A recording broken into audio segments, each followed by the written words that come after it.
দর্শক, ওয়ালটন প্লাজা পরিচিতির প্রথম পর্বে আজকে দেখাবো ওয়ালটন প্লাজা কুড়িল শাখা। তো এই কুড়িল শাখাতে আপনারা কিভাবে আসবেন এবং কি কি প্রোডাক্ট এখানে পাবেন, কোন কোন শর্তে এখানে প্রোডাক্ট সেল করা হচ্ছে তার আদ্যপ্রান্ত থাকবে। আশা করছি ভিডিওটা শুরু থেকে শেষ পর্যন্ত দেখবেন, সেই অনুরোধ রইল। এটা হচ্ছে আমাদের আদর্শ প্লাজা এবং আদর্শ ম্যানেজার স্যার, আমাদের মাজহার স্যার। তো উনি হচ্ছে ওনার ওনার প্লাজাটা যেমন কুড়িল প্লাজা একটা আইডল প্লাজা, বা ম্যানেজার হিসেবে আমাদের স্যার হচ্ছে একজন আইডল ম্যানেজার স্যার। তো স্যারের জন্য শুভকামনা। সালাম আলাইকুম। তো আজকে আমরা একটু আমাদের মাহফুজ ভাইয়ের কাছে শুনবো যে ওয়ালটন প্লাজা কুড়িল শাখাতে মানে কোন ধরনের প্রোডাক্ট পাওয়া যায়, কোন ধরনের প্রোডাক্ট আমরা এখানে আসলে সহজেই পাবো এবং কিভাবে এই লোকেশনটাতে আমরা আসবো তার মুখ থেকে শুনবো। আহ, আপনারা আসতে পারেন যদি আমাদের পাশে হচ্ছে যমুনা ফিচার পার্ক।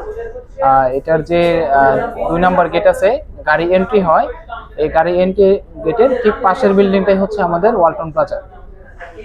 যাই হোক, আপনারা কিন্তু সহজভাবেই এভাবে আসতে পারবেন। সেটা হচ্ছে যে আপনারা প্রথমে যদি বাটারি দিক থেকে আসেন তাহলে অবশ্যই আপনাকে যমুনা ফিউচার পার্কের সামনেও নামতে পারেন, এবং সরাসরি আপনি এসে কিন্তু আমাদের ওয়ালটন প্লাজা কুড়িল শাখার একদম মেইন যে গেট রয়েছে এখানেও কিন্তু নামতে পারবেন।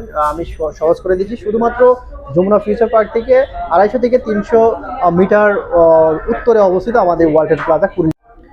এই পাশটা রয়েছে ওভেনের সমারোহ, আমরা দেখতে পাচ্ছি প্রায় সবগুলো ওভেনই কিন্তু এখানে রয়েছে।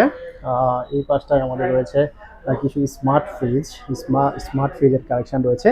ও মাই গুডনেস, এই পাশটায় যেটা দেখলাম আসলে এটা দেখে আপনি অবাক না হয়ে পারবেন না। মানে 4 ডোর থেকে শুরু করে সব ধরনের ফ্রিজগুলো কিন্তু এখানে পেয়ে যাবেন।